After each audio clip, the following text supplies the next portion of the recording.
Everybody take a deep breath.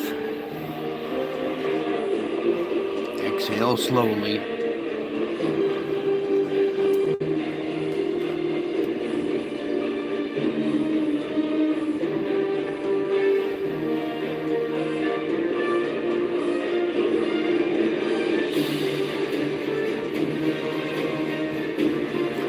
Three Gorges Dam in China is overflowing. It didn't break, it's overflowing. Hello, Watchwoman. I love you, darling.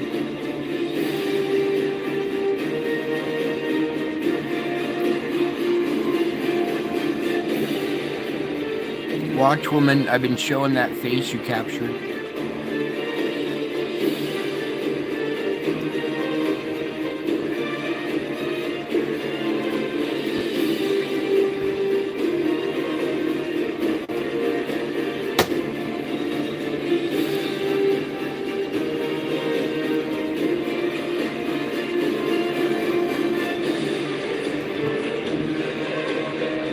Could have been earlier, except for what happened today.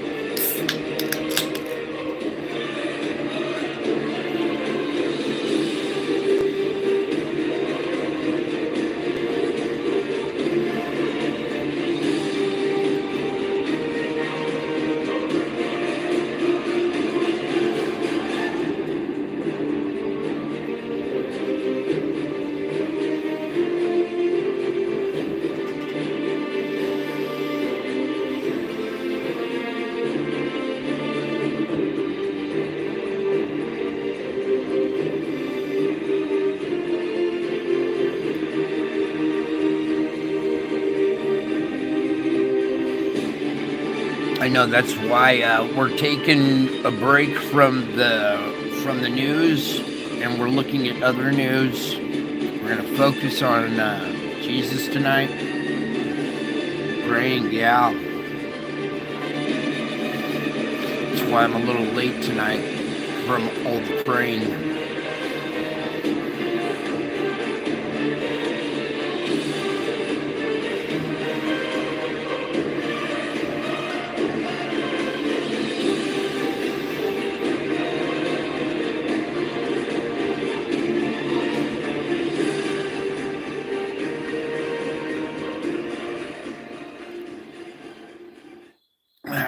Let's cut that intro short. Okay, we got enough drama going on as it is. All right. So, howdy, folks. Welcome back. I told you I would be back. Okay. I think we all witnessed a miracle today, didn't we? We're going to talk about some miracles tonight in the spiritual report. Okay. Meanwhile, let's just kind of blaze through this real quick. As you can see, we have the spire region growing right in this area here, okay? All right. Your head is still spinning. That's because you're looking at it and you're watching it, okay? When it happened, I know, I turned the radio on. I listened to make sure that's what had occurred. I heard the report, switched it back to the music, and went about my day. You cannot sit there and just focus on that stuff. It will make your head spin. And this stuff can too, okay? So everything that we're going through can be very disturbing, okay? That's why the spiritual report is so important. The reason why we go through this stuff is to kind of groom you and get you used to seeing the truth. And battling your fears. Okay. Anyways, at this moment, I'm not really all that ready either. I'm rattled too. Okay, let's just say I I knew that was coming. I mean, didn't you all watch the little Simpsons episodes that were all over the YouTube weeks before? I mean, we could see that coming years away. Anyways, let's uh let's focus on this for right now, okay? At this time, I'd like to first of all tell you all thank you for coming here and spending a moment of your precious time here with this precious family. It's important that everybody unwind right now. Everybody take a big deep breath in, hold it for 5 to 10 seconds, and then exhale nice and slow. I'm going to go too. I'm going to go.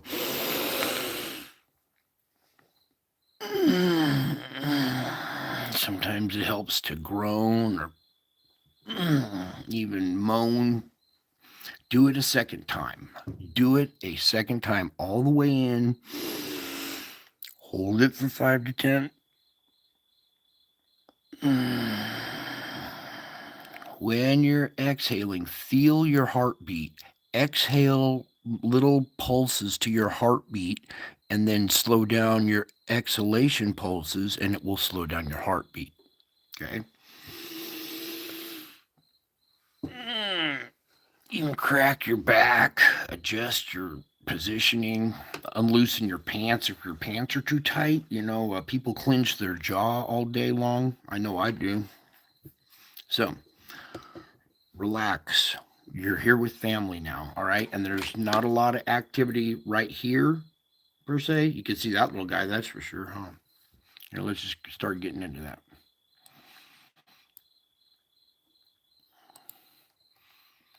Okay, let me slide. And then here we go, ready to dance. So, tail end of the vent right over here. Excuse me, angel over here in the way. Can you give me a little bit more room, sweetie? Right, anywhere off to the left. Just stay out of my left periphery. Thank you. Okay. Now we have this tail end of this event right here going. Opening frame 0-100. Okay. Boom, boom. Little trailing satellite or planetoid, whatever you want to call it. I use the term satellite as a orbiting body. Okay. Orbiting something else. That would be a satellite. Not one of our satellites or, something like that. Okay. Ooh, there's a lot of them. No. Here, look at this. I'm having a great simulation. It's just a glitch. And then do you see our jump in data here from 1648 and our missing data jumped to 2312? Well, shoot, that's the end of the day. So there you go. That was it. Okay, but we have more. We have more to report on. So let me get this primed for our next one. I want every frame, please. Okay, now we're going to come over here to Solar Ham. Okay, and first off, a lot of red here at the top of the screen. AR3738 produced an X1.2 solar flare. We have an X flare peaking at 234, July 14th. A CME does not appear to be associated. We'll see with it. We'll see here coming up. Our solar flux indice number is off the hook. 238 is the highest I think I've ever seen. That's just very high. Okay, it's up 28 points. Okay, our sunspot number is above 200. Okay, we're in the red and we're above 200 by 14. We gained 52 more sunspots. Okay, our area isn't cautionary. It depends on how far apart they are. Okay, real quick.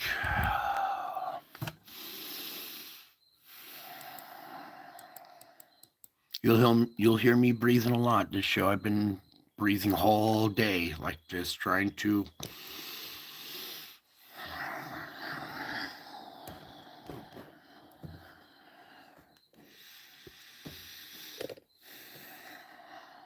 Imagine how disrupted you would feel without being at this channel. Without having the knowledge that you have from the spiritual reports, you would probably not be reacting as maturely as you are now. You'd be reacting like the rest of the world is right now. And some of you fell for it, and it's okay. I know. I told you distractions, distractions, distractions. They come on a grand scale, okay?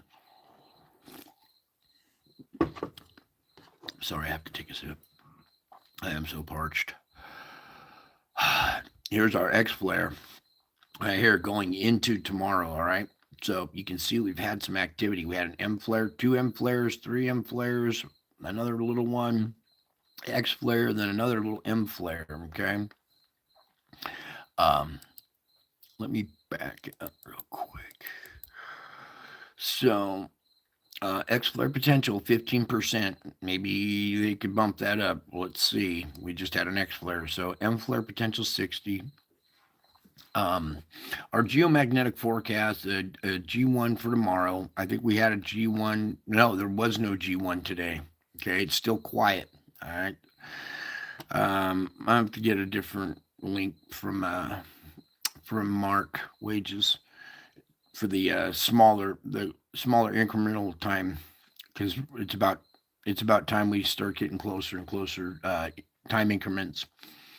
Meanwhile, over here, AR 3738 had the X1.2, M5, and an M5.3. Okay, these M5s are no slouch either. So you know what happens when we get an X1.2, all this, if it's coming our way, we'll see a good little geomagnetic storm. We'll absorb a bunch of energy from it. Okay.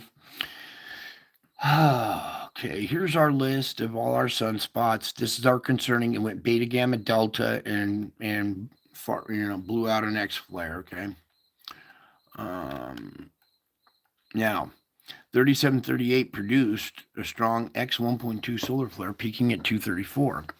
Based on the incoming imagery, it does not appear that this event will be associated with a noteworthy CME. The region became very active the past 24 hours, with multiple M flares detected leading up to this X flare event. Past 24 hours, energy has been building. It's getting very active. 24 hours before, well, what happened today? Okay. Now, we had that. Here's our X flare. Would you like to go take a look at this? Because we have it loaded up. No? Really? I had it loaded up and everything. Oh, well, we're going to do it anyways. It's not much to look at, really. Okay, but this right here is our X flare. Remember, it came off that little region in the sun right there that we just looked at? I see some CME ejecta. This instrument's reacting to something. So something, whatever caused our X flare, or this could be a normal CME. Not every CME is from an object, but most of them have been induced a lot lately by these things. Okay. And then now we have this growing event that looks odd shape. And we're just going to go zoom in on that.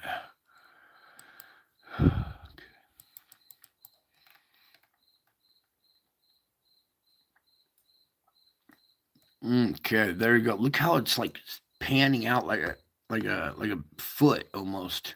And then I felt somebody. Angel Wings, Jimmy's here. There we go. Jimmy made it. That's who it was. Sassy's here. Cindy. Okay, good. Family's doing good. Good. All right. Yeah, this thing, I can't wait to see what the rest of this is. There's some kind of spreading out event. You see, like this, almost like an elephant foot type structure.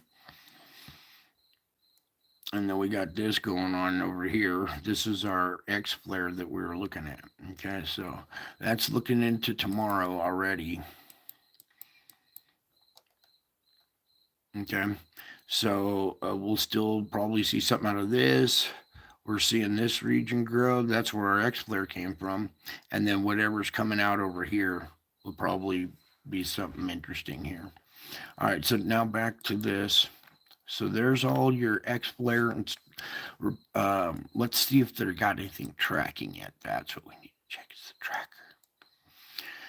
Joe Biden has me whispering into the microphone now. I don't even watch that stuff. I caught a little bit on the news, and now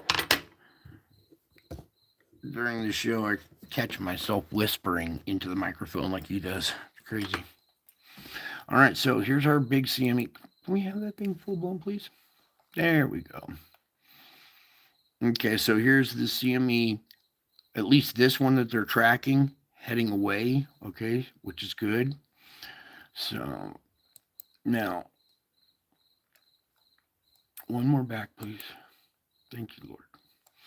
So when this CME came off right here, where did I have that? Oh, here it is. Our D region took a blast, took a shot. It took a couple of shots, really. So here we are. Let me load this up. And hopefully we caught the very first one. There's one red flare up right there at the very beginning is one absorption. You know, I'm a stickler for absorption, right? It's important you absorb these concepts. You absorb this knowledge. The earth is absorbing energy. Okay, so we saw the first one. Now watch it. I'm just kind of letting it play. Boom! Look at that. And it's a pretty decent duration too. It wasn't just like a really quick pop and then over. Okay, and then where's my slider now?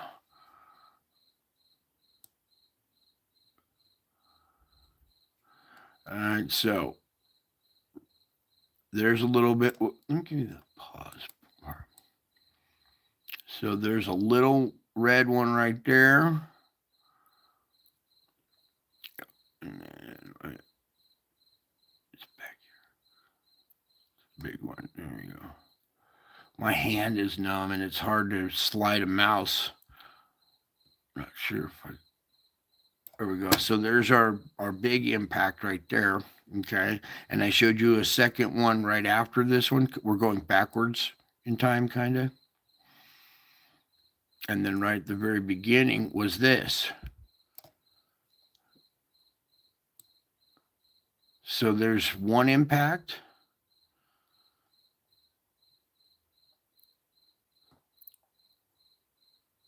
Two. And three right there. All right, boom. So we got three impacts right there, at least from the flares themselves. Okay. Now, CMEs, we'll find out in the next few days, okay? And if it is CMEs, it's going to be a 3-pack in a row, possibly, maybe. We'll see.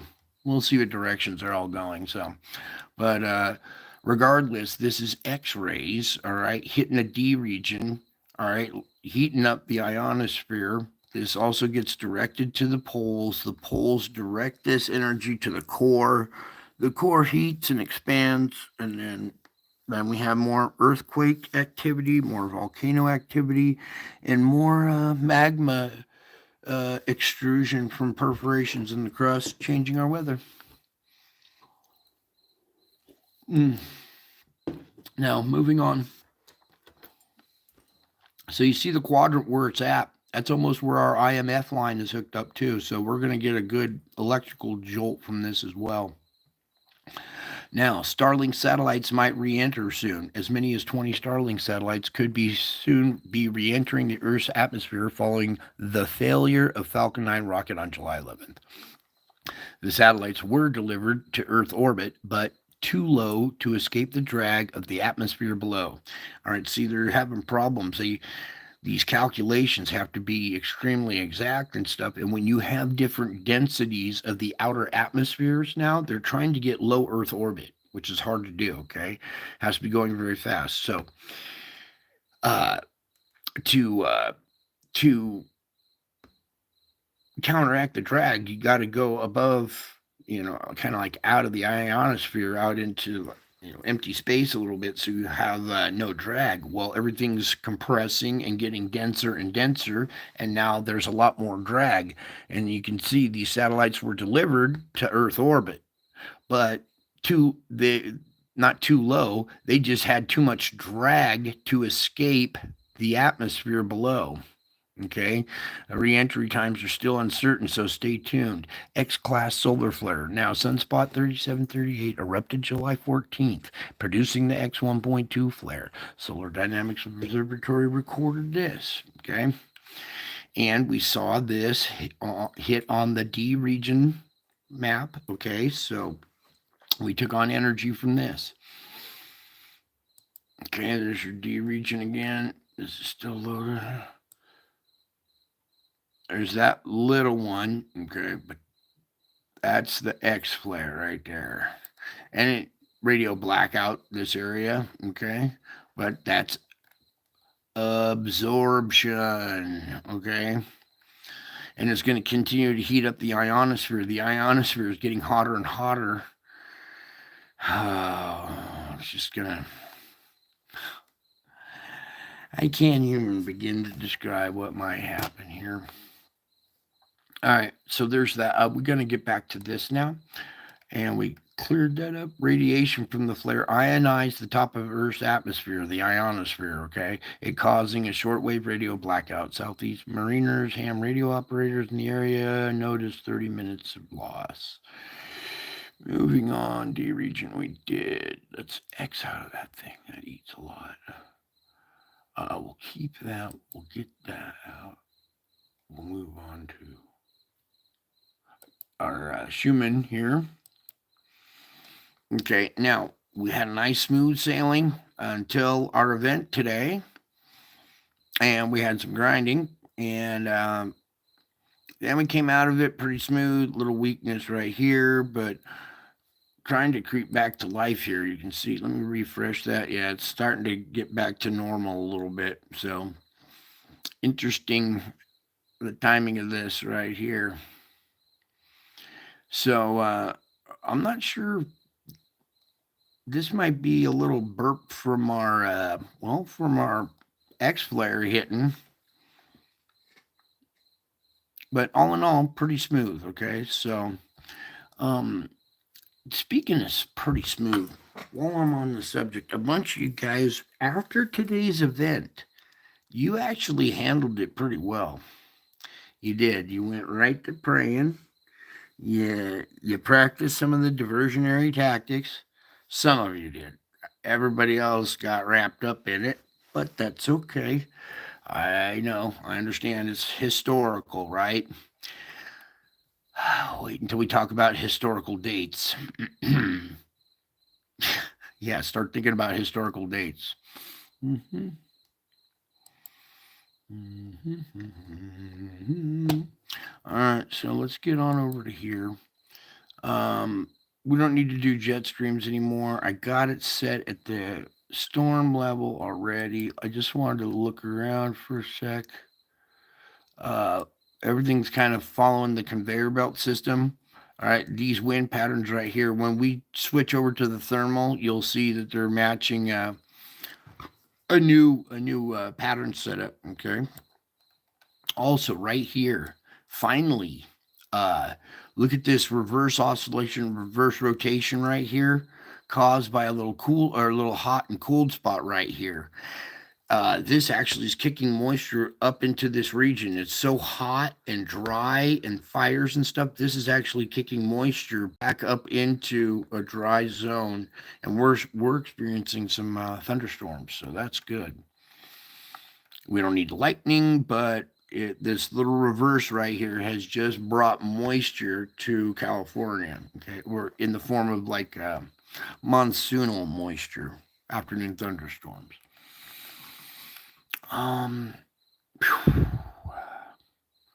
Let's just get over to sand.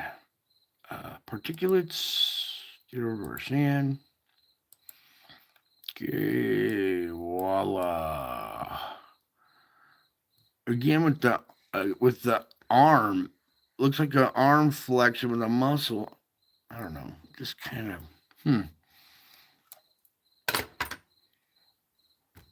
Gotcha. We had an invader over there. Did you see that? All right, so our wind patterns are changing now a little bit. Do you see this southern fetch coming across the equator here? Right there. Stop moving around, Brian. Hold still so they can see.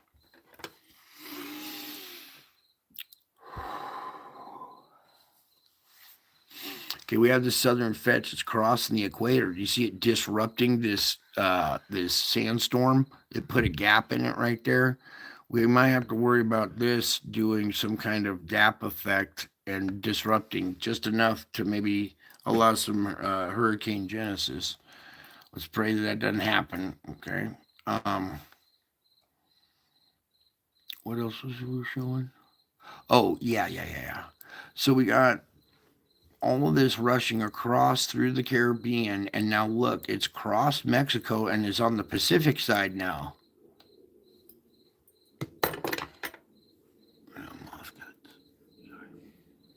All right, so you see this? It's crossed over. This computer doesn't, or the camera doesn't like this color very much, but crossed over into the Pacific. Also, plume shooting up into Texas, all the way up into Canada up in there. Okay, now let me turn off the wind.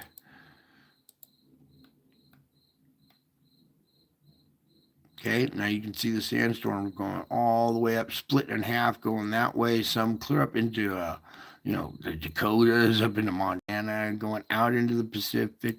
Here it's crossed over Mexico out in the Pacific, blowing all the way across here if you look.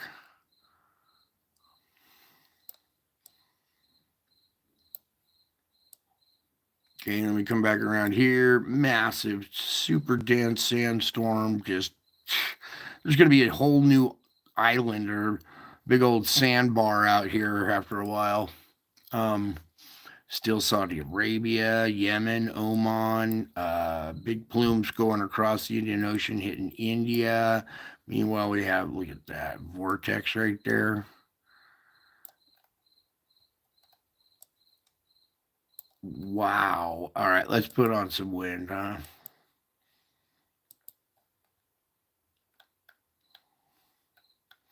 So the wind picks up this sand, blows it all over. We have electromagnetic energy that reacts with silica. Sand is made out of silica. Silica can hold an electric charge. It gets a static electric charge, becoming lighter than normal. Not necessarily lighter than air, but a static charge to where it gets light. We have high wind velocities all around the planet now. Right, they just keep increasing and increasing. So wind with lighter sand kicks up more particles, and now you're seeing bigger bigger plumes. And we saw it reach. Whoops, take off the wind. We saw it reach all the way across the Pacific. Went over here, reached all the way across the Pacific. Well, here's the backside of the sandstorm right here. Here's the backside of the sandstorm, and here's the front side of the other side. They've almost matched up. It's almost circumnavigated the entire planet. Northern hemisphere, at least. And then it drifts down. We have, air currents that are exchanging air from the southern to northern and northern to southern. And South America has been getting pummeled by it a lot. So, meanwhile, doing SO2 report here with some wind. No, without the wind. Okay. So here we are. The nation divided right there. As you can see, bleeding out on one side, little patches on the other. Okay. And that's the same pattern all of our storms are taking. They come in off the Gulf, going up this. Okay. So this half of the country has been like kind of cut off. This nation's being like sectioned off or divided. Because, it is divided. Now, first, before we do the fireworks, Mexico's activity seems to be dying down a little bit. Jamaica's still got a good plume. Here we go. There's more little plumes coming out here. We come on down. Let's even go into this area now. Okay, because right here, ow, excuse me, right here we had a bunch of these little pixels, purple pixels, that were all through this area, and it is lightened up, and now it's all well. There's no purple emissions now because we've had some big quake activity in that region. Okay, and why is everything off by just a little bit? Oh well.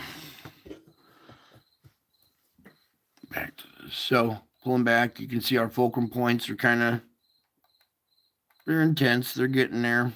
All right, pick up in pressure. Meanwhile, right in that region where we had the bigger quake, a lot of them have disappeared. Okay, so as we come down the coast, you can see a lot of this is still, a lot high concentration of emissions resulting from pressure down below, winds carrying it out into the ocean. Now let's come on over, make a stop at Hawaii.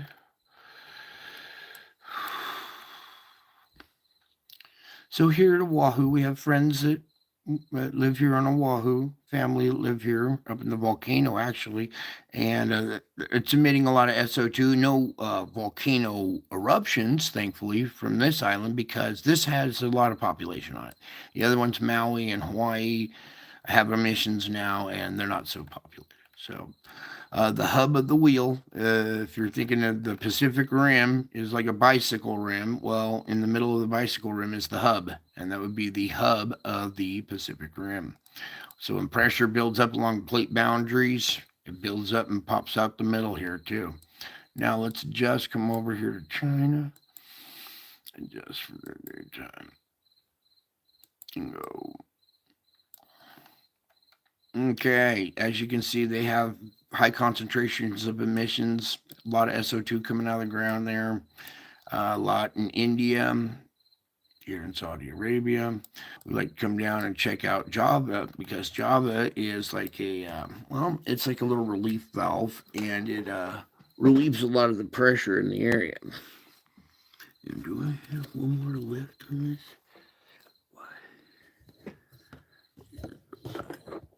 Ooh. No, I guess we're stuck with the white bar tonight. Sorry. Anyways, our relief valve doing its job. A lot of little pock marks right here, but all in all, Sumatra kind of filling in. Actually, it's lightening up through this little region right there, it looks to be. So a little relief and pressure kind of looks like. Well, we did see a little relief on the Schumann as well. That little grinding session might be a little other disruption. I believe we're seeing uh, other factors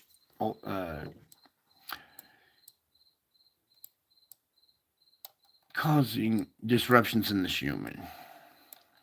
Okay, here we go. At Taiwan, we're still seeing a lot of emissions out of this area because of the concentration of pressure in the area. We need a good quake in there. We had a little one, not much, but we could still use a good quake to relieve a lot of the pressure in the area right there. Let's see, up here, a lot of quake or a lot of pressure in that area. And then what I'm going to do now? Okay.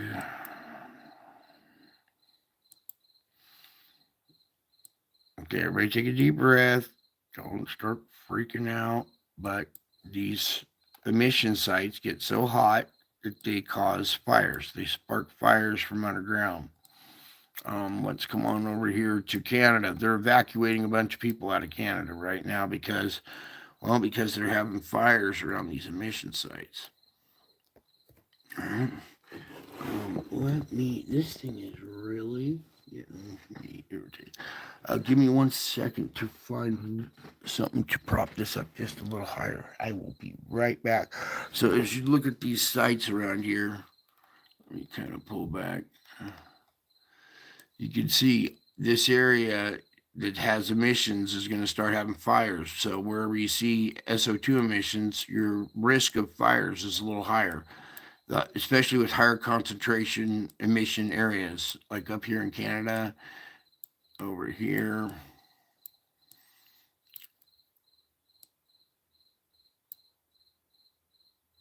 All right, so China's having issues too. You might not see it on the news, but you can see it on the map. All right, so there's that.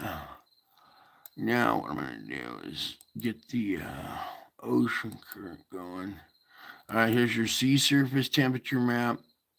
And what now? I'm going to take the wind and turn it on. All right, so there's your wind patterns. You can kind of see both sides. I'll be right back. I need to get something to boost this screen just a tad bit higher. I get ADD over it, and it'll distract me. So I just take care of it real quick.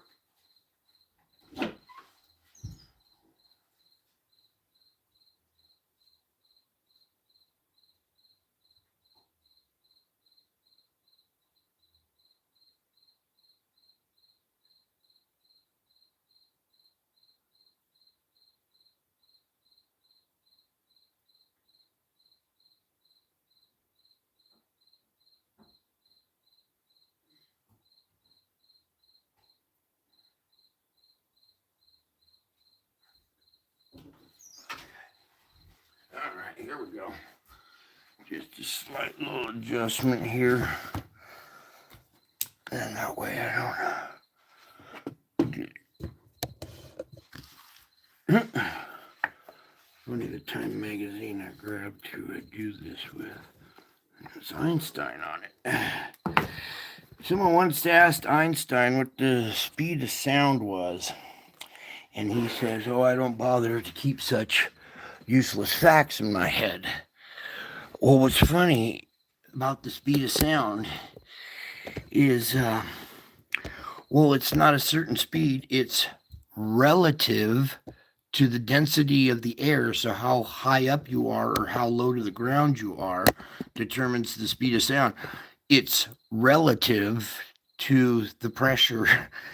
Mr. Relativity couldn't get a relative question right. I guess they were useless facts.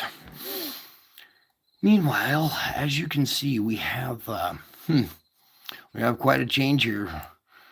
This whole structure is like kind of creating a new vortex here. This is peeling off and doing a smaller, tighter vortex here. There we go. Okay. But we still see a conveyor belt. There's an inside loop and the outside loop. Okay. We did see wind coming up from South America disrupting sandstorms. So we might see one peak in there, a hurricane or two. If there's, you see this right here coming up in there, that's what's disrupting the sandstorms.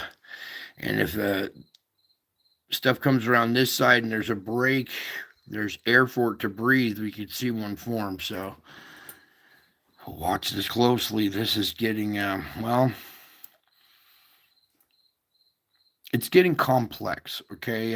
The first structures that we looked at were very simplistic in shape and in form, and hotter regions create tighter vortexes, cold regions pop up and then interfere, changing the flow of the fluid dynamics here. So there's your Atlantic, here's the Pacific. The yellow bar, right, structure right here kind of has a little bend in it, so it's created this rotation up here, and then all of a sudden this cold water is now coming out of here. Here's the Juan de Fuca. Remember, this is a tight little band of water. It's actually expanding. This is some cold water.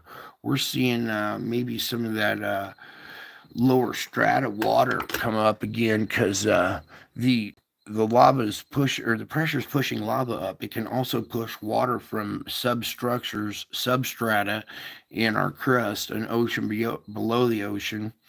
And there's three to four oceans that are underneath, in the layers of our crust. Then we have this plume out by Tamumasi is getting more concentrated, but you see it's created its own little vortex. So it has its own vortex. This one's pinched off here in the middle. Let it See it right here? It's starting to become its own singular vortex. It's still connected to the whole, but it has its own pinch off where it's its own vortex, right? See how it's finishing off right in there? Okay, so gonna change our weather. It creates heat waves on the west coast. It creates thunderstorm and severe weather activity up through here. Before we had this cold fetch that was coming over the top and colliding with the more storm air. That was a deadly mix right there. Now it's split up. It's more coming up like this. Air is getting diverted way over. So we've seen a big change in our pattern. And we're seeing cold water inundation now along the coast here that's backing off some of this pressure. We've seen some quake activity in this region, and some of the pressure has been relieved. Doesn't it look like it? I mean, it sure looks like it to me. And then meanwhile, we have a new vortex. We have cold water right here, okay? And then hot water right next to it. So they like to inundate. Hot water rises, cold water rushes in to replace it. And then you get rotation or a vortex. And this reverse vortex, like I said, we had all hot air coming in and coming down and then going back out. Now this is taking some of this moist air and throwing it back up in there.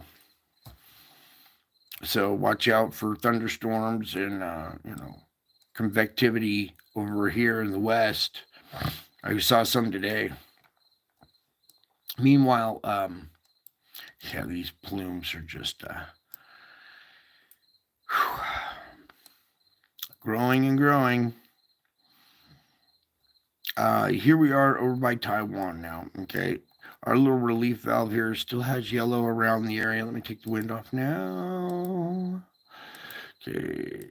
And then in between Taiwan and the Philippines here, this whole region is getting really hot because, well, there's a lot of, emissions on the ocean floor heating up this area. And then down here, you can see the southern hemisphere is all cold, hot, cold, hot, cold, hot. Here's your effect coming off the South America coast. And now here, I want to see this again. Put that wind back on here. Okay, wind being pulled up from the southern hemisphere, crossing into the northern hemisphere, breaking up the conveyor a little bit.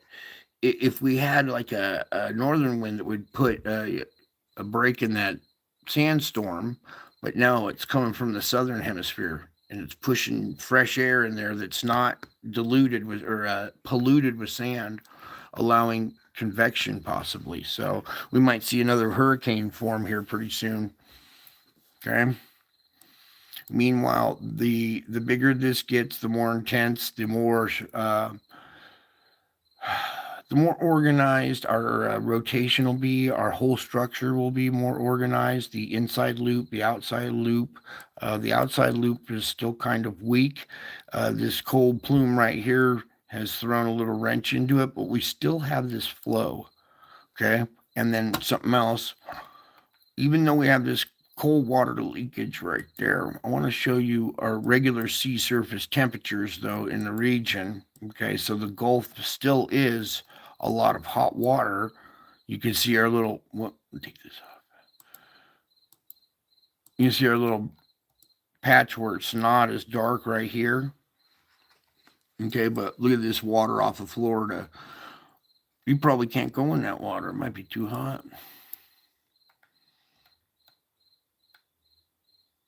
Okay, and that's could possibly produce its own vortex of rotation there. Now go back to this. Now, a lot going on, and then you see the fires up here. All this and all the volcano activity going on around the world. Well, there's volcano activity going on under the water. The ocean floor is still the surface of the planet. It just has water sitting on top of it. So for all the volcanic activity you see above water, there's the same widespread activity below the water. making the water so hot that the air currents above are starting to guide the storms. Okay, I think we've covered that several times. Oh, really? Do I have? Oh, I bet we need to check it anyway. So, okay. We did SO2, okay, which is chemical. We have another form of sulfur, is sulfur SO4. It has 4 oxygen atoms per molecule, okay, instead of 2. Now, SO4 comes from the ground. It's also man-made, but we're not tracking emission sites. We're just kind of looking at concentration levels. Let me take the fires off there now. All right. It's just the concentrations and where it's at, okay? Because this sulfur compound, SO4, is particulate, and water likes to adhere to a particulate and form a raindrop. Well, this particulate, instead of the water adhering to the particulate and making a raindrop, it makes a chemical bond with SO4. And when water, which is H2O, bonds with SO4, you get a compound called H2SO4, which is known as sulfuric acid.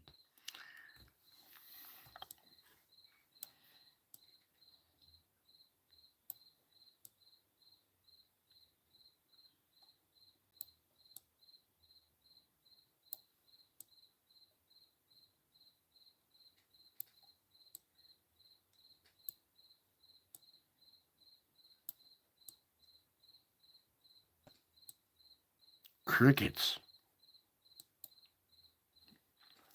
Okay, back to the ocean and back to that. All right, we did the SO2, we did the SO4, we did the particulate sandstorm. Now we can go to earthquakes. Whew, boy. Okay, starting off in our deep region, no deep quake per se today. We have a 5.6 at the surface here, relieving energy though, so that's good. We come on over, everything all naked through there, a lot of volcano activity, relieving pressure. Current quake here, 4.8 at the surface, or down at 10, but what's that one? 4.5 down at 83. Plate boundary quake 4.8 here at the surface, no fulcrum, but here in the lake region 4.5 at the surface. Nothing in Europe. And let's do South America real quick. Okay, bang. 5.0 at this down at 10, 4.5. 4.2, both down at 180. Here's a 4.1 on the boundary right there, relieving energy. Okay, I guess we can go backwards. Our bigger quake right here, 5.4 at the surface, or at 10, 4.3 at 10, 4.1 at 50, 4.0 at 90. Okay, let's just do all magnitude.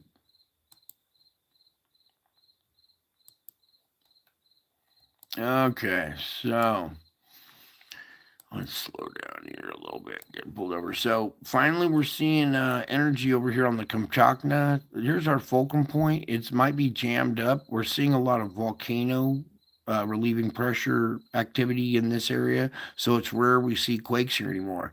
And when I see one that's close to the boundary here, this is pretty much a fulcrum point quake. It's off the fulcrum. It's on land. And unless it's a volcanic feature, which, when we see that, and what's the depth on that again? 156. That's a volcanic feature at that depth. I thought maybe we were going to see a little bit of fulcrum point energy pushing inland. You see how there's a little arc to this range too, coming back in.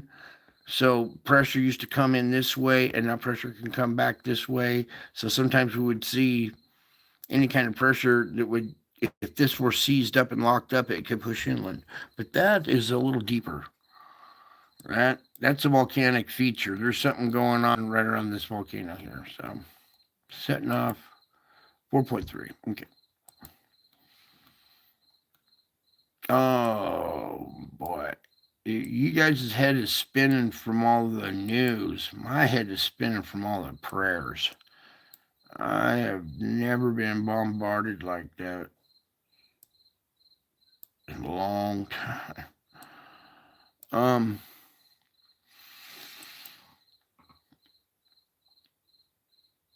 please, Lord, thank you. Now let's do all magnitude. Oh, we are on magnitude. Now let's get into the Wanda Fuca here. We have that pressure that was in the area. Remember, we saw it reduce and we saw cold water inundation in the area. We have 4.3 at 10 on the plate boundary. It's probably right on a little fulcrum too. Yep. There you go. Fulcrum point quake. Plate boundary fulcrum point. 4.3. That's a fair little amount of energy getting released. Has a little friend here, 3.9. What do we do with 0.9s here? So a couple of fours relieving energy. We have nope. I thought that was going to be the volcano for a second. This is 2.1 down at 15. So energy, a little inshore push, maybe a little bit. Nothing at the fulcrum here. Nothing at the push going inland there, but the guys are still going off doing their thing here. Okay, so there's a lot of energy, and this is good. It diffuses energy before it comes down and into the Bay Area, weakening the magnitude of anything that might hit a very densely populated area. Here's a 0.5. These are just all I'm looking at is if there's activity on weak spots. No, but it's doing its job. We see a fair amount of little microquaking down the plate barrier, back up into the mountains and everything. Here, our biggest quake right here is a 3.2, and I think that might be it. Texas, Oklahoma, New Madrid, 2.2 in Pleasant Plains, Arkansas. Okay, going up the Craton. 2.2 down at 5.9.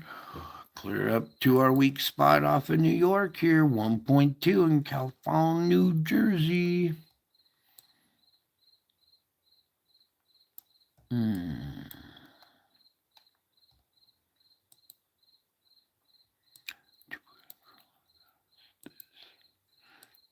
2.5.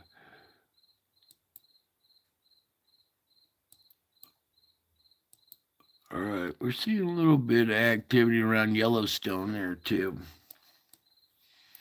Okay, so there's your quake report. I think we'll do a quick volcano report, and then we'll talk about today's events, huh? But in a good way. Can we get rid of this one and this one and this one? Volcano.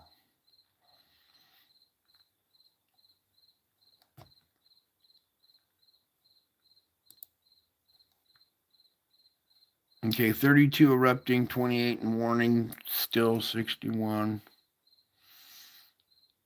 Nope, 60. Oops. Get the just want the volcano. Here we go. Volcanoes today, July 4th. This is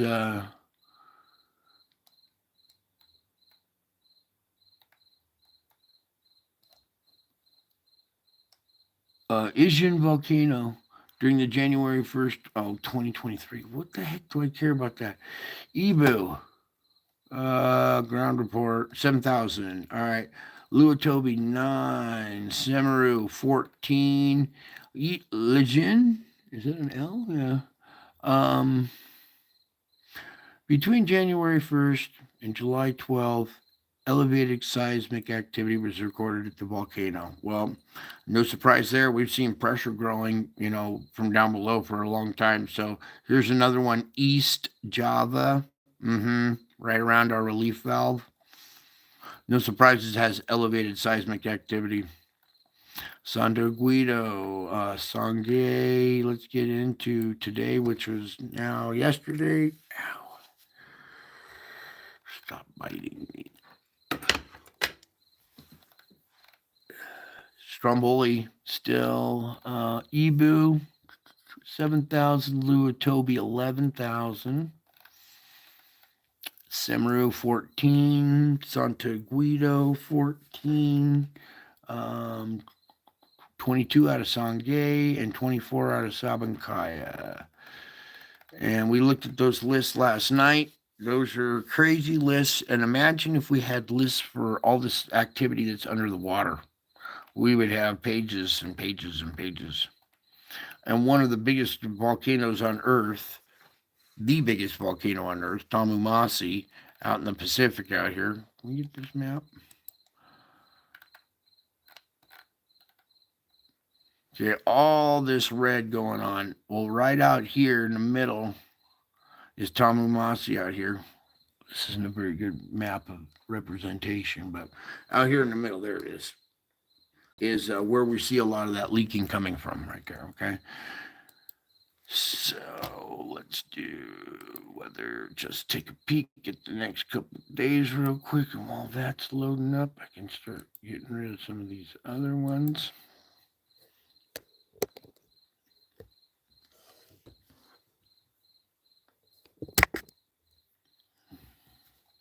What's going on with this page? There it goes. All right, let that finish loading up. Looks like you might see some severe weather activity up in Canada region, northern plains. Severe weather needs a cold front too. So when it's so hot down south, the severe weather activity creeps north where there's cooler air. Kind of like, animals would migrate north for cooler air. So let's back out of this. A lot of this stuff is going to change, and the weather's so volatile anymore. So here we go. Nighttime current conditions. Nighttime of July 13th, a date that will live in infamy. Here we go. Morning of the 14th, noon, convection, nighttime, little flare up in there. Ooh, morning convection right there. Everybody watch out there in, Minnesota, a little bit back into South and North Dakota, a little bit there. Morning time, severe weather. There's noon, convection, nighttime. Morning of the 16th, noon, convection, nighttime. We're seeing some more nighttime activity the next few days here.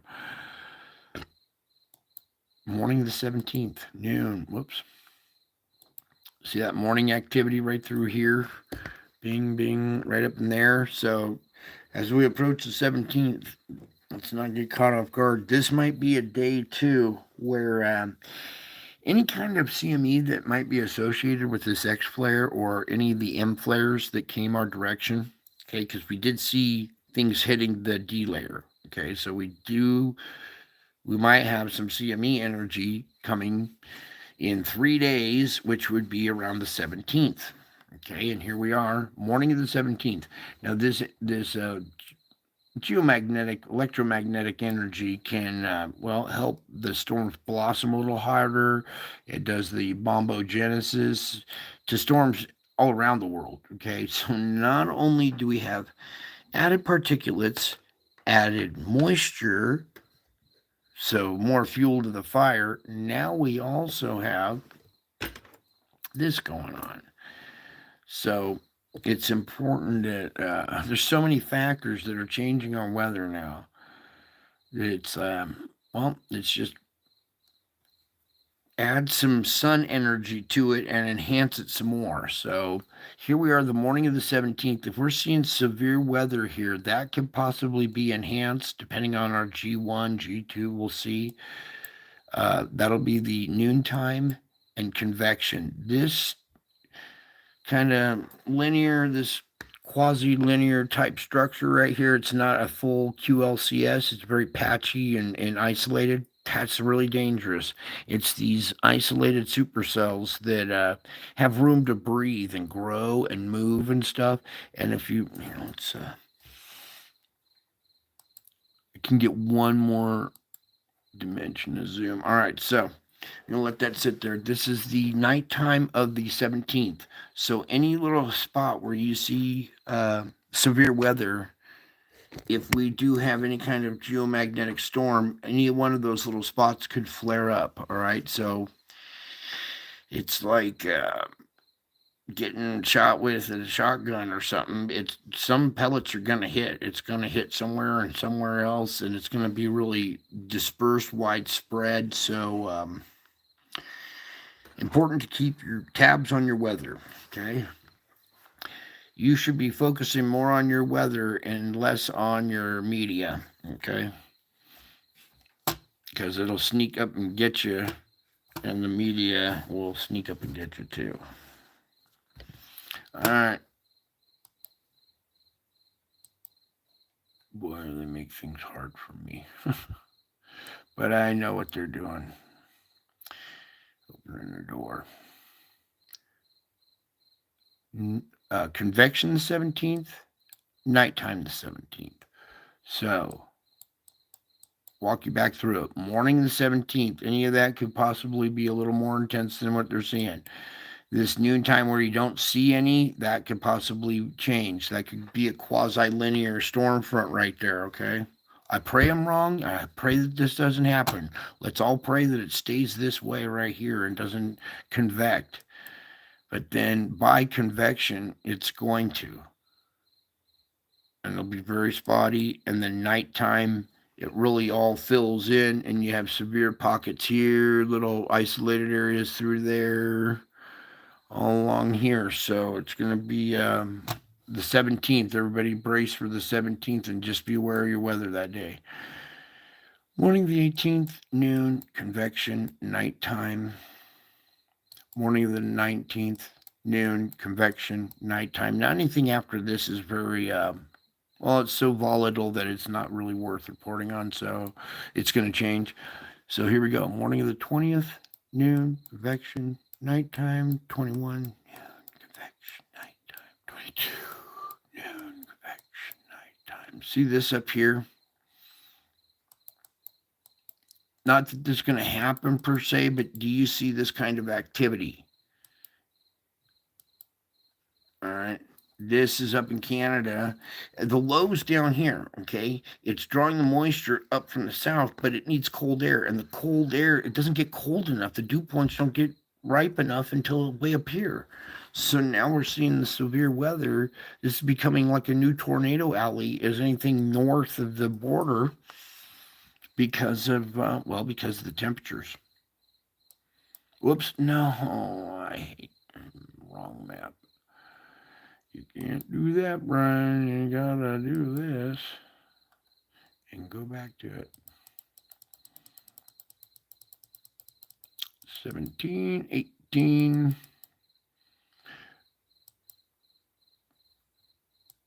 I think we were right about there. Well, convection of the 18th. A lot of this will change, so we saw it go all the way through to this event here in Canada. All right, so everybody in Canada now, pay attention to your weather. I know they have tornado alerts and stuff, but it's good to get a weather app. See that right there, right on the border, northern Minnesota, Wisconsin, going on up, right in the Great Lakes right there. Little pop-up coming up here. Watch out, that thing, that kind of activity will sneak up on you. And then you see this going across. See how this whole thing is starting to come back down. There's a low rotating right here. And then another one of them. Boom. That'll be morning of the 25th, but I'm sure all that'll change. But these are good examples of stormfront activity that's bizarre behavior because of, well, different weather patterns due to our heat anomalies out in the Pacific. Okay, so that was it. Now let's get into a spiritual report here. Everybody relax, take a deep breath, and let me just start talking about some things. Okay. We all kind of saw this one coming, all right? How long have we, seen the media, drum up a bunch of hate against a person? Unwarranted hate, too, by the way. You know, this man came along and rescued this country. We should be thankful. Much like this man did right here. Okay, so I, you know, I see a leader when I see a leader. Okay, and what we saw of our leader right now is a poor example. So, on the world stage, we've looked embarrassing. We've had some issues, and you see him broadcasting, even in The Simpsons. Hey, this idea of doing it, blah blah blah. Well, you put that idea out there enough, you get some guys that'll try and do it. So, what we saw today was, well, we all kind of saw that coming, and it shouldn't be too shocking. All right. The Simpsons were broadcasting it. So, when it happens, it's one of those historical moments, okay, that takes your breath away a little bit, right? Where were you the day that this happened, right? One of those historical dates. But if you look back at some of these historical dates, like, well, December 7th, um, 9/11, you see that there was some other activity going on, and, well, the world's a stage, okay? And like I was trying to tell you, don't get hung up in the media too much. It's good to stay alert, find out what happens. But then when they go into the details, well, here's the shooter's body on the roof. No, you don't need to see that stuff. Once you've heard the report and he's okay, move on with, the rest of your life. Um, One of the moments that was very opportunistic or very there were silver linings to everything, right? There's silver linings to clouds, and when he pumped his fist in the air, showing that he was okay, he's he's a warrior. He took a shot, and he's okay, and he's a fighter, right? He was even mouthing the words, "Fight, fight," fight back, fight against this tyranny, right? So now this could drum up sympathy. You see that they're trying to get rid of the other candidate. It's obvious what's going to happen here. What? Well, what's going to happen now, because that wasn't supposed to play out the way it did. Did you know history was changed by 1 inch? It clipped his ear when he looked head on at the shot. If it were 1 inch more, it would have hit him right in the forehead. It clipped the upper part of his ear. You guys think of, have you ever seen the movie American Sniper? Okay. It's important that you understand a lot about what goes on in that field.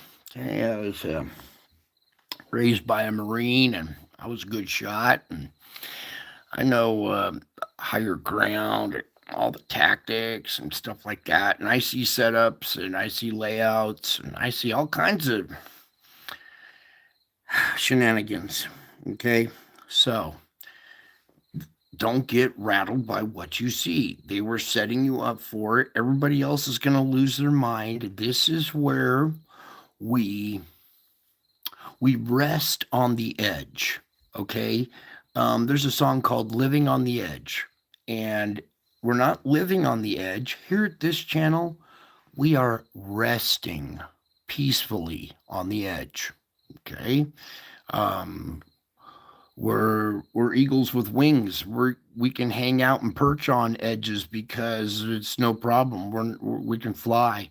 All right. So perching on edges is no problem for us because when challenging circumstances come along, we see them as opportunities. How many of you today, when this first happened, stopped and said a prayer? Or did you get sucked into the media and pulled into it to the point of where you had to break away? You're like, oh, I can't stand this anymore. And you broke away and then you said your prayer. Because I see two different types. I see all kinds of types. I'll tell you what, today was a very unifying day. It didn't look pretty, but there were real prayers way off the scale than normal. Okay. Um, it wasn't just thoughts and prayers. Oh, our thoughts and prayers go out, our thoughts and prayers, our thoughts and blah, blah, blah, thoughts and prayers. You didn't think anything about it and you didn't even say a prayer. So why would you even use that term, thought prayer? So a lot of real prayers went out today. There was some sincerity. There was some concern in the prayers, right? I think people were realizing where will we be at right now if that bullet was an inch over? Probably a state of civil disruption or chaos, right? That's what it was supposed to be. You guys were supposed to be in chaos right now, and you're not. He lived. It grazed his ear, missed his forehead. They had to kill the sniper because he just blew it. Oh, dude, man, you were supposed to get it. That's why they killed him. He blew it. So divine intervention stepped in. And we're going to have us a real president. You have our real president back. He'll get the 4 terms that he's owed that were stolen from him. And, well, we're going to see what the other side does now. We knew that you corner a dog, they'll bite, right? They'll take drastic tactic measures, right? To protect their criminality. It's not about so much money and power anymore. It's like they got to cover up a lot of the dirt, a lot of criminality they did, right? A lot of things are top secret because, well, it protects their criminality. There we go. Now you can see them a little bit better. So you've got to remember, this is part of the process. You saw it broadcasted. They were all kind of telling you in advance, hey, it could be this, it's going to happen. Simpsons are, 2024, he could be this. Well, and here we are. But a little change in their storyline, a little change in history. So a date that will live in infamy, but for a different purpose in the spiritual realm. Today was a uniting day. It really was. We are united now behind a president, behind a leader. Okay, God chooses leaders. Okay, He doesn't choose criminals.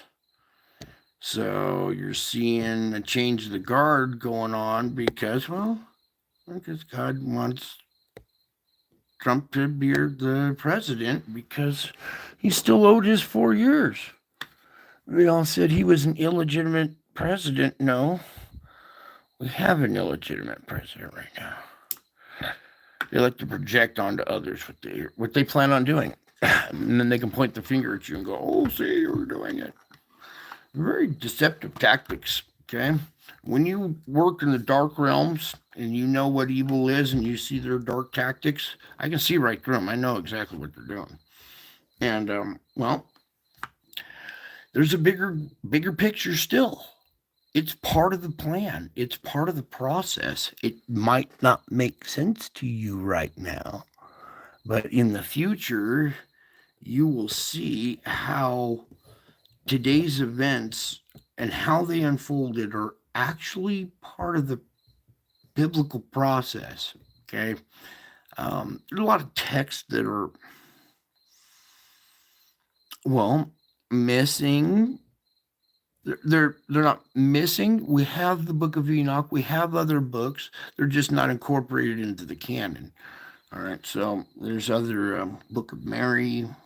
There's other books out there, other gospels. Okay. So yeah, gaslighting. Oh, I hate gaslighting. That is one of my biggest pet peeves. I hate being gaslit. And people will do that on purpose. They'll gaslight you on purpose to poke you, provoke you, and get you all irritated. And then right as you're about to react, they pull out their phone and start recording you and go, "Yeah, what you gonna do? Huh? Huh? Huh? Oh yeah, do it so we can catch it on camera." That's even worse. That's gaslighting and then throwing a match on it. Anyways, so we're going to do some spiritual work. We see what happened today as part of, well, what was unfolding. That's why we practice salvaging our days, because some days we're going to get disturbing news just like today. And a lot of you did some salvage work and you weren't so, your head's still spinning, but it could have been a lot worse. Okay. And pretty soon you'll be able to, your head won't spin so much. You'll be able to hear it on the radio, while you're driving or while you're doing your errands. You check it on alert. Oh, there's the headline, but then that's it. You go back to doing your regular daily business. Your life should not revolve around that. Okay. They're going to use this for like the next 2 weeks to keep your head spinning. Guaranteed. They already got you going. And this is what I was trying to, this is what I kind of have to fight against, but I will take the unification of people over this event. Thankfully, he lived. That's the good news. Everybody, we got good news. Even though it was an attempt, he didn't die. He's still alive. He's got more support now from world leaders now. Think of the sympathy that's going into them now. I want you to think of certain countries and what their reactions were when they heard that he'd been shot today. Some were cheering and some were swallowing really hard, going, "Oh shit!" Right? The world had to take an "oh shit" moment for, whoa, what would happen if that were the what would have happened? 1 inch. I want you guys to wrap your mind around 1 inch change in history.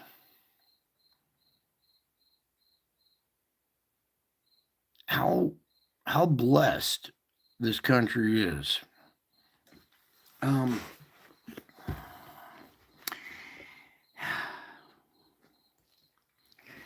I guess I'll start right here.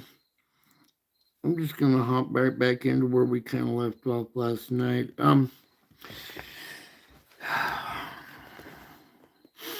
Everybody get all comfy, get relaxed. I got a few things here for you guys. I have to do it too, so. All right. I am training you to be an overcomer, to find joy in the midst of circumstances that previously would have defeated you. Circumstances that previously would have defeated you, just like today's circumstances. All right, you didn't get defeated. You got scared. You got rattled, but you're not defeated. All right, even if he was, say, deceased, you wouldn't be defeated. Still got this. So you're not defeated, right? Even if he was, you're still not defeated. Do you hear me? Good. Because I am training you to be an overcomer. No matter what the circumstances are, you're going to have to overcome them. And when crazy stuff comes at you like this, oh, it really grabs a hold of your brain and rattles it around. And how do you break free from that? It's hard. The distraction is so intense, and you're so addicted to bad news that a really bad story, oh, really sucks you in, doesn't it? I know you. And you guys are trying to avoid that. You're getting better and better and better at not getting sucked in. You're seeing through it. You'll see through these attempts, and you'll see my face through all of it, and you're gonna go, it's okay, it's part of the process. Trust the plan, right? Well, the plan is I am training you to be an overcomer. When you're an overcomer, you find joy in the midst of circumstances that previously would have rattled you or defeated you. Your ability now to transcend trouble is based on this rock solid fact that I have overcome this world. I have already won the ultimate victory. Do you hear me? I have already won the ultimate victory. Even if you see the craziest stuff go down, I still have overcome the world. And I'm training you to be an overcomer too. You're going to overcome the world too. These headlines won't rattle you. There's a lot more stuff coming in the future. This is going to look like you'll forget about this in a week, and you're going to be on to the next thing. And you'll have to overcome that next thing, right? I want you to be an overcomer and have that ultimate victory also. So, as I taught you, you will have trouble in this world. So expect to encounter many difficulties as you journey through life. You inhabit a planet that is always at war, and the enemy of your soul never rests. Okay? It's a war for your mind. It's a war for your soul. Okay? Just don't worry about the events. Don't give in to the events. Expect to encounter many difficulties. Expect to encounter these events. Okay? You inhabit a planet that's always at war. Okay? Spiritual warfare is going on every second of every day to you, and you're only getting little glimpses of it. You're going to get more and more, and the circumstances are going to get super, super challenging.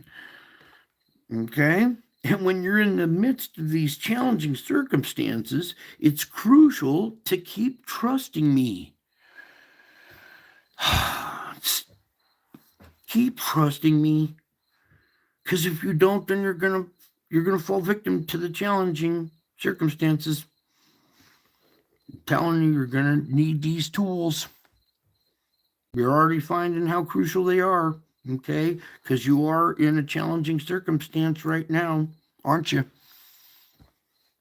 Well, maybe not so challenging now, huh? It would have been. Everybody else is having nightmares trying to sleep right now. They're going to be waking up tomorrow. Oh, God, oh, what happened now? They'll be tuning right into it the first thing they get up tomorrow, right? Don't do that. You already know what happened. He survived. He'll be okay. Don't let it consume your life. Don't let it stress you out. Okay? When you grasp that this planet is always at war, you might get little glimpses or little moments of peace, but this world, this fallen world, is always it's spiritual warfare and physical warfare too. Okay.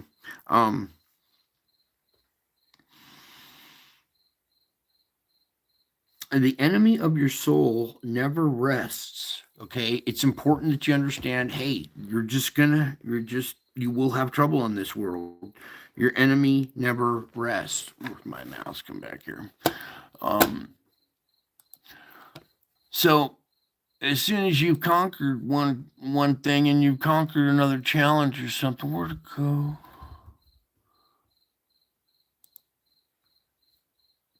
No, that's not the one. That's the video.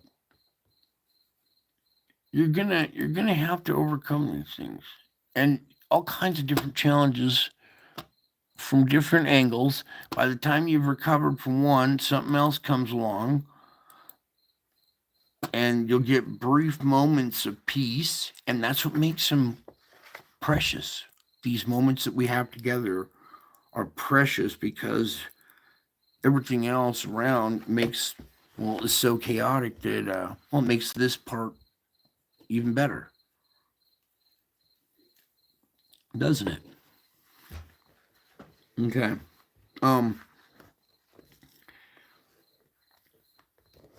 Okay. The enemy of your soul never rests, so you're always going to be in combat. There will be breaks, between for lunch and a smoke, and then back to combat. All right. Now, don't be afraid, though. Okay. Even though the enemy of your soul never rests, don't be afraid. You're a warrior. You can do this. Don't be afraid, because he that is in you is greater than he who is in the world. Okay? The Holy Spirit that is inside of you, that I have awakened. You know me. I am here. I have awakened your soul. You are now alive in Christ, not dead in Christ. You understand what's going on. You've grasped these simple facts, this simple stuff. Do you believe it or not? That's what the problem is your belief. Because everything I'm showing you is very simplistic.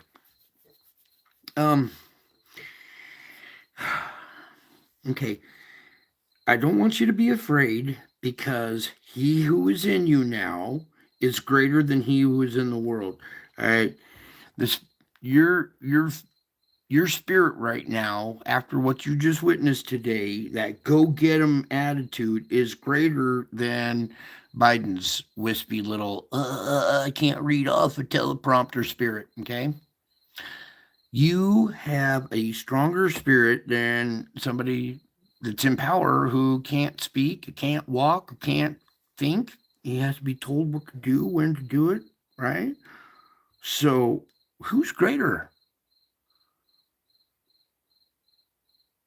Just because he has this title and a bunch of security around him does not make him greater. Mm-mm-mm. Nope. He's the weaker one who needs even more help. So, it's very important that you get this anchor settled down in the mud, that you're going to have enemy of your soul never rests. So you're going to have to rely on that anchor, which is inside you now, and it's greater than these other issues in the world. Okay. And it's good reason to rejoice, by the way. You should be happy. You should be, everybody else right now is probably miserable. Oh my God. And let's just pray the cooler heads prevail and we don't see, backlash tomorrow. I'm gonna be up all night working now.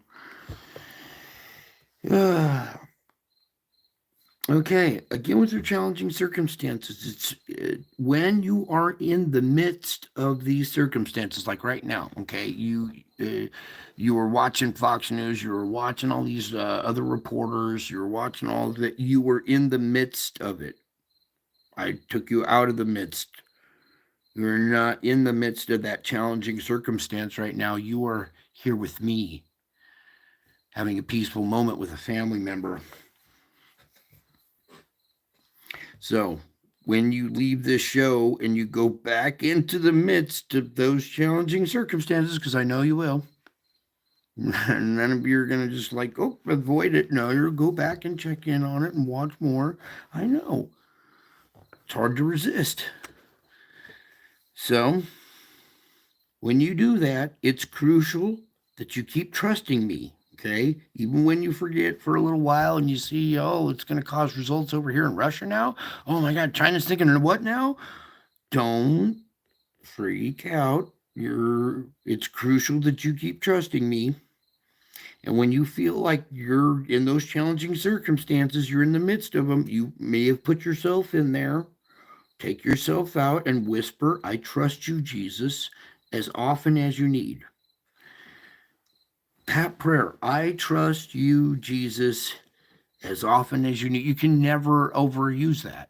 You need to use that. That's like your crescent wrench in your toolbox. It's like your screwdriver in your toolbox, the hammer. It's like one of the essential tools that you use all the time is I trust you, Jesus. It gives you relief, mental relief as well, okay? And use it as often as you need. It's your crutch, it's what you need. And use it as often as you need. Remember, I am always near.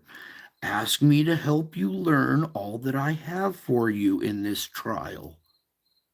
Look for the flowers of joy growing in the rich soil of adversity. The silver lining in the cloud. He's alive. He's going to be our leader. The media and the Democrats are embarrassed they're going down. It may look like an ugly event, but there's going to be beautiful flowers of joy from the rich soil of adversity. Do you comprehend me? Do you guys understand me?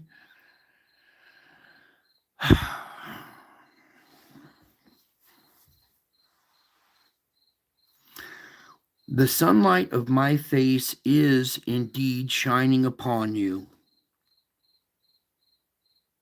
Look for the flowers of joy growing in the rich soil of adversity.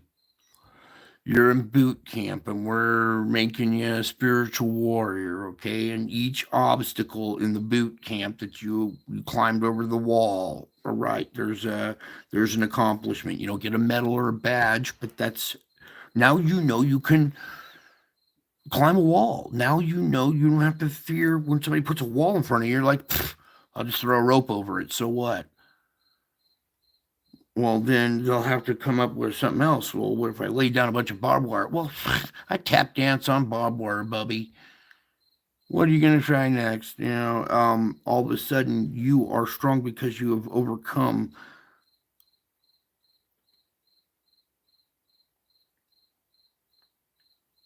Ask me to help you learn all that I have for you in this trial.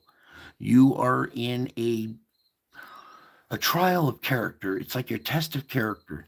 It's a test of your faith and test of your character. All these ages, what's the meaning of life? What's the meaning of life? Really? Really? You couldn't figure it out? It's a test of your character.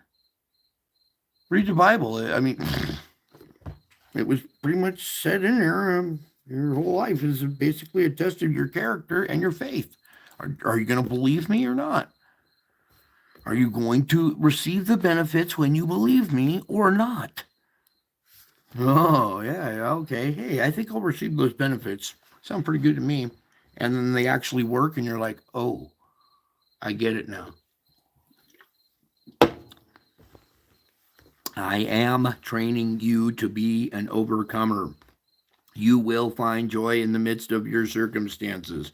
You will find flowers of joy growing in the rich soil of adversity. I want you tomorrow, when you get up and you look at this whole situation with a new perspective and a brand new light. Yay, we're going to have victory because he's alive. If he was dead, then you would really have reason. And that's a good reminder of how delicate things are and how important it is that we have divine intervention. Let that be a good, healthy reminder to the world how important it is to have divine intervention on your side.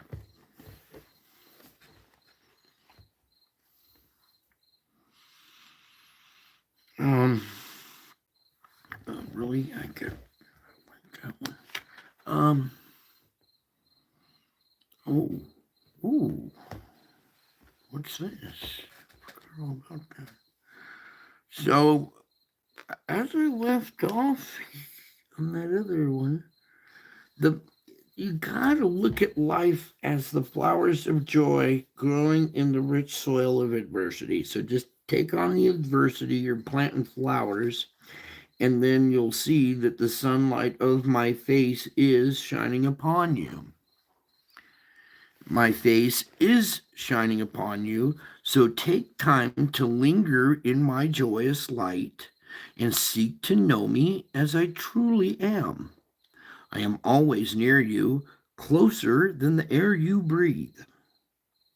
Awareness of my loving presence is a rich blessing. Wouldn't you say? Oops, come back here. Awareness of my loving presence, awareness of my presence, I'm here and I love you, and you're aware that I'm here and I love you. That awareness of my loving presence is a rich blessing, isn't it? Yeah, I would say it is. However, the most important thing, is to trust that I am with you regardless of what you are experiencing. That's the hardest part, is to trust that I am with you regardless of what you are experiencing. Um, think of me as riding shotgun. All right. Say you get in your car, you're by yourself, there's no one else in there. There's a passenger seat that's sitting there empty, right? There's nobody sitting there. Actually, I am. I'm sitting there. You can't see me. I'm sitting right there, right next to you. I'm always sitting shotgun. It's important that you trust that I am always sitting shotgun with you, regardless of what you are experiencing.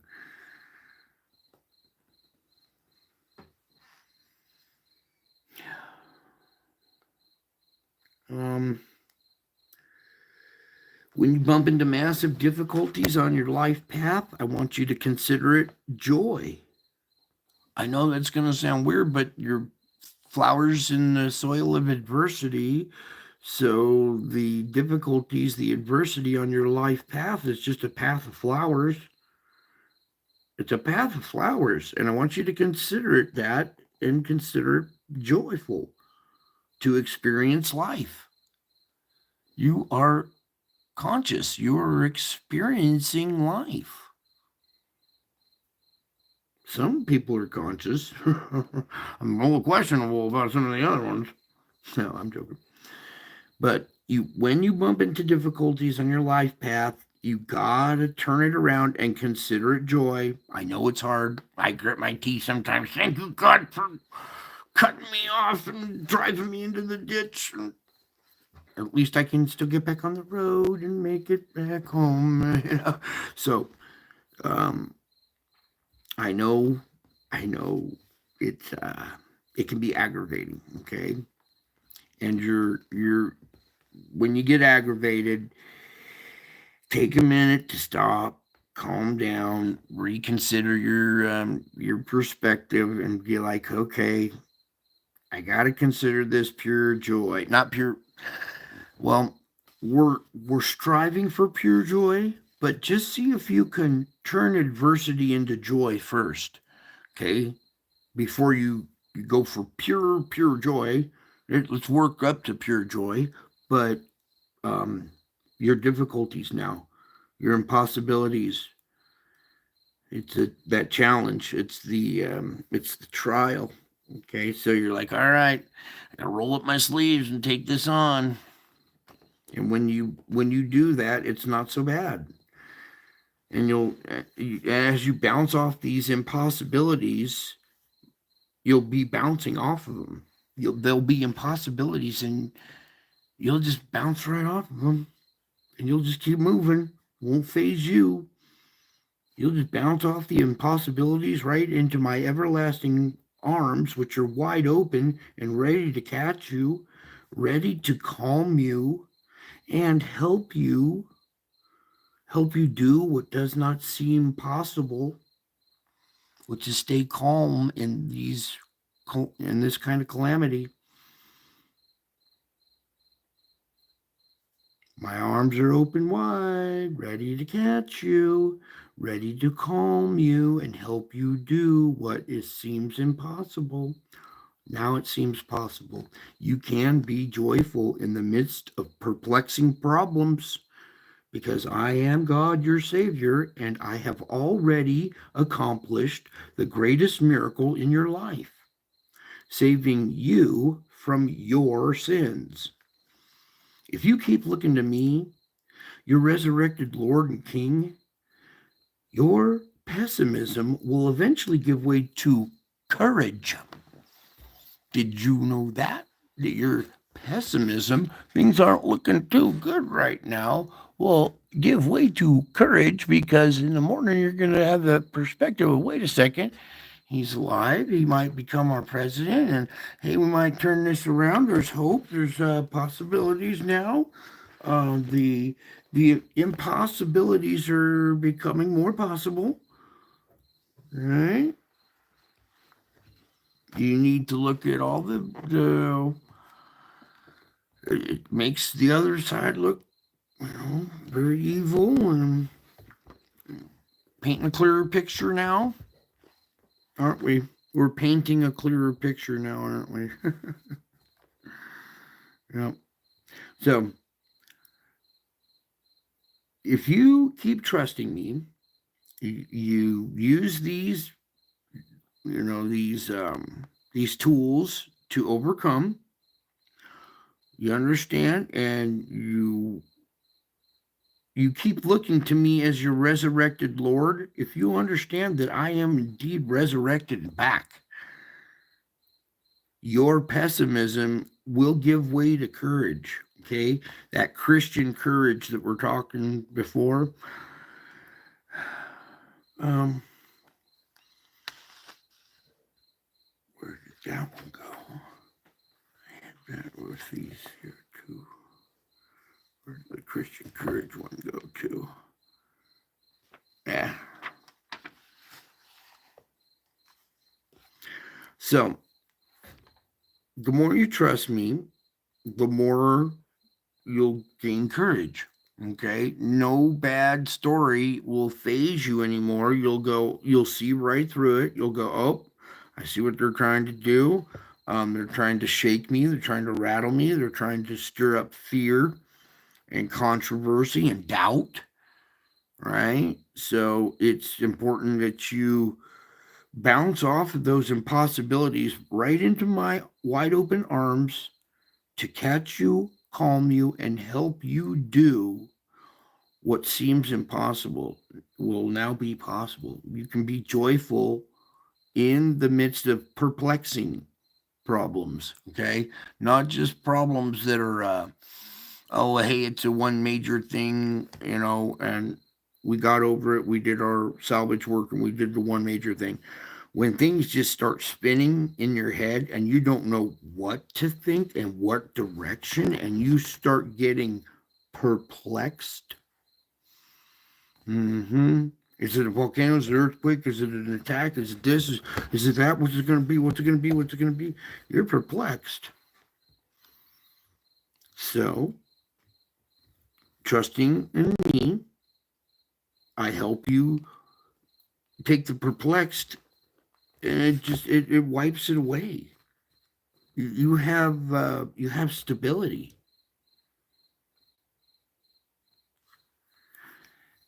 What else did I have here?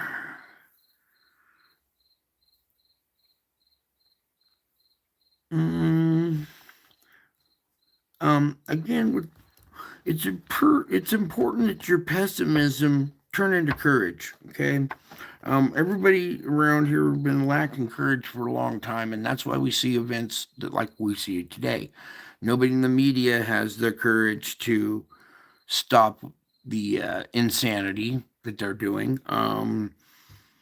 Nobody in the government has the courage to stop it, and we need courage out there. The only people that are ever able to uh, draw up a modicum of courage are believers. Okay, so when you believe that I am back, I am resurrected, I am your king, there's no more pessimism. Your pessimism turns into courage.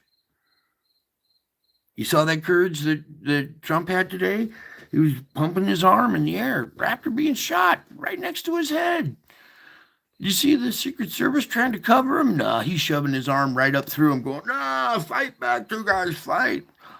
You know why? Because he has that Christian courage. And I hope what you saw today inspires you. Okay? Since I can't inspire everybody, I hope a little bit of inspiration. It helps bring us united. A lot of prayers today. Really heartfelt, real concern. Finally. Finally.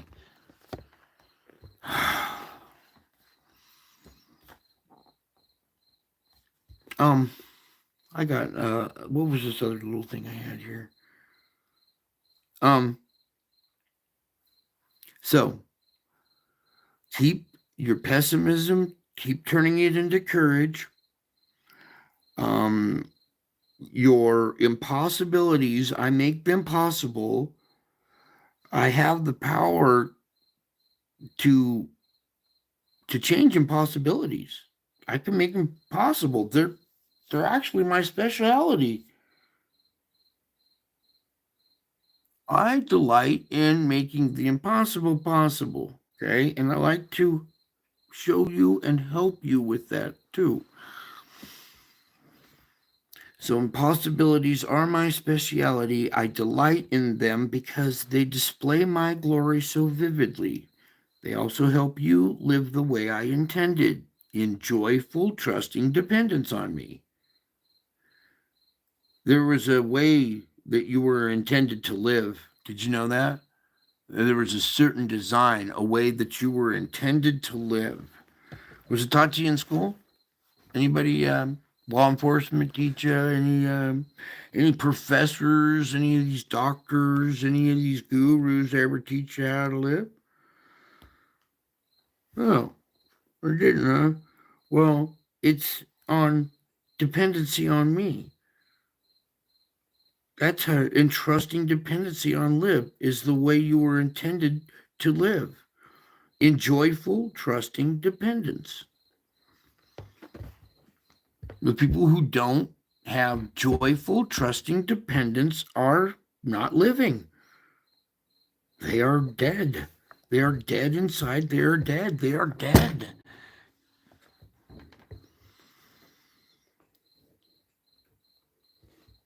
When they see an impossible situation, they just cower.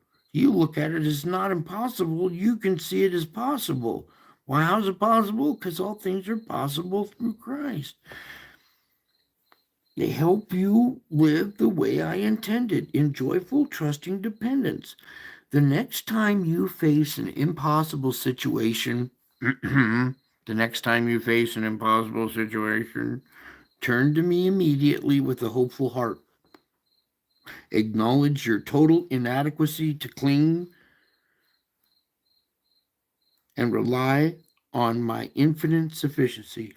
All things are possible with me. Okay?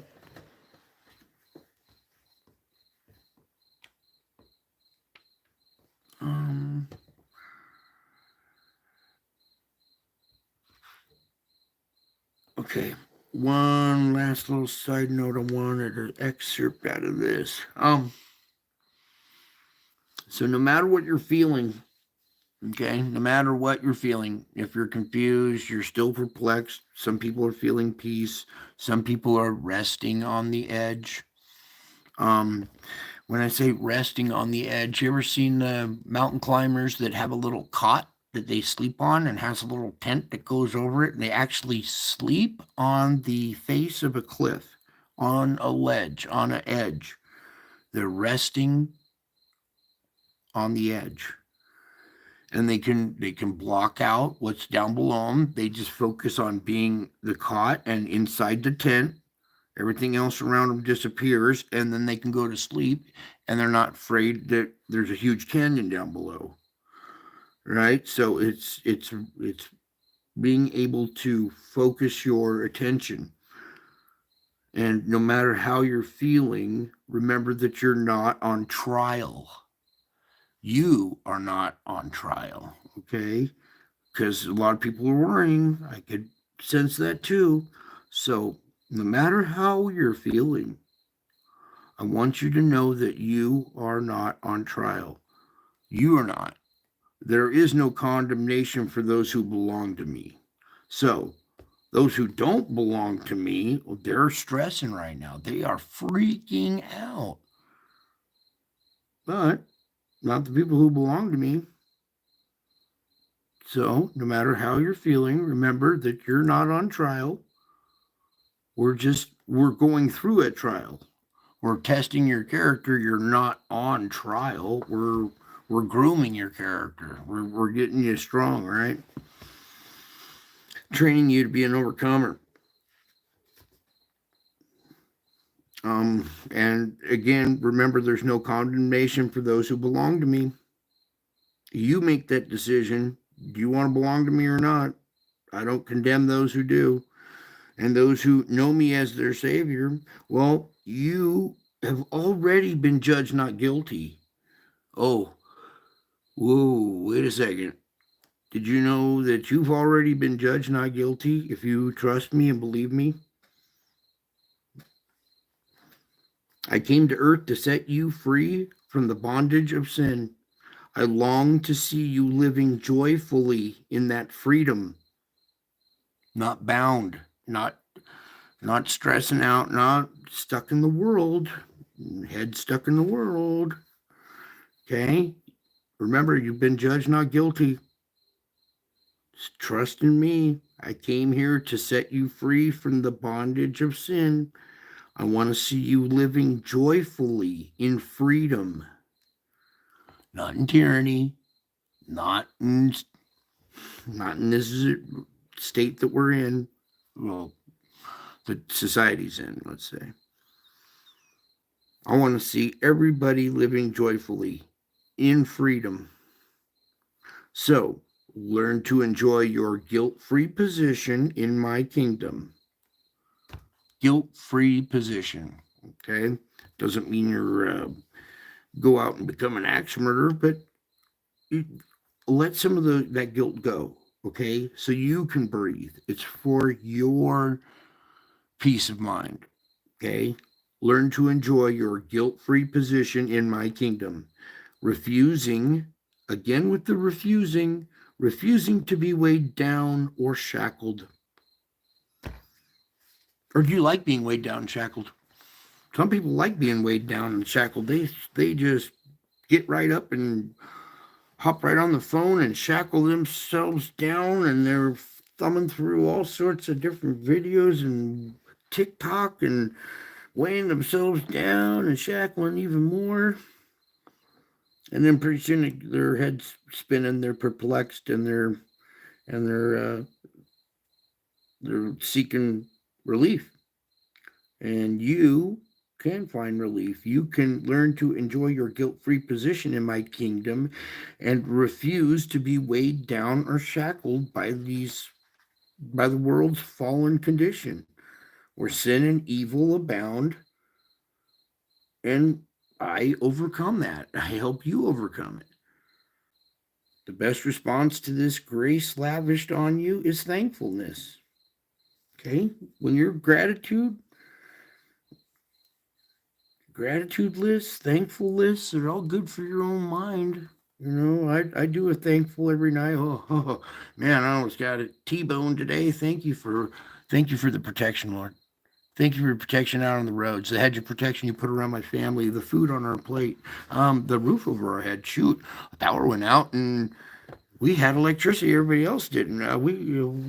Thank you for all those little things. You need to start looking at little things because there's so much more joy when you see it all around you.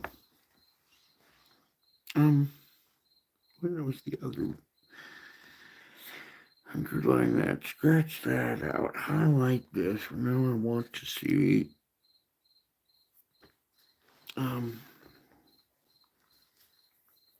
Gratitude that fuels a desire to live according to my will. Thankfulness and gratitude. That's what fuels your desire to live according to my will. So the best response to the grace lavished on you is thankfulness and gratitude that fuels that desire to live according to my will. The closer you live to me, the better you can discern my will. Also, the more you can experience my peace and my joy. Knowing me intimately helps you trust me enough to receive peace from me, even in the midst of trouble. I'm going to say that one again. Knowing me intimately helps you. It helps you trust me enough to receive peace from me. You're receiving peace from me, aren't you? Because you know me intimately. And you trust me enough to receive that peace from me. You receive that, especially in the midst of the trouble and the adversity, like right now. So, knowing me intimately helps you trust me enough to receive the peace from me, even in your adversity. Overflowing with thankfulness has the delightful side effect of increasing your joy. What increases your joy? What side effect? Overflowing with thankfulness. Not just thankfulness, not just regular thankfulness. You can so much of it that you're overflowing with thankfulness. I am so thankful he's alive right now. I am so thankful this country's free. I am so thankful that all the stores in my town aren't burning down right now and people aren't running around shooting and raping and killing. And aren't you? I'm grateful. There's lots of things to be grateful tonight, huh? I want to hear some gratitude lists. I want to hear some thankfulness tonight before you guys go to bed, because you have a lot to be thankful for. You really do. And the closer you live to me, the better you can discern my will, the more you can experience my peace and my joy. We're building a relationship. You're getting to know me intimately, and it helps you trust me enough. And you receive peace from me now in the midst of your adversity. Overflowing with thankfulness has the delightful side effect of increasing your joy. So live freely and joyously in my presence. Ta-da! Live freely and joyously in my presence. So I hope you had a joyful show. I hope it kind of freed your mind. Come on. Freed your mind from some of the stresses and the worries. Okay. Little advice. Whatever headlines, whatever the big story of the day is, you're gonna have to show some self-control and portion yourself out how much you get to see or how much of the bad news you're going to take in, because it's only stirring stuff up. So the more you take in, well, you're just going to stir it up even more. So give yourself 20 minutes. TikTok, that's it.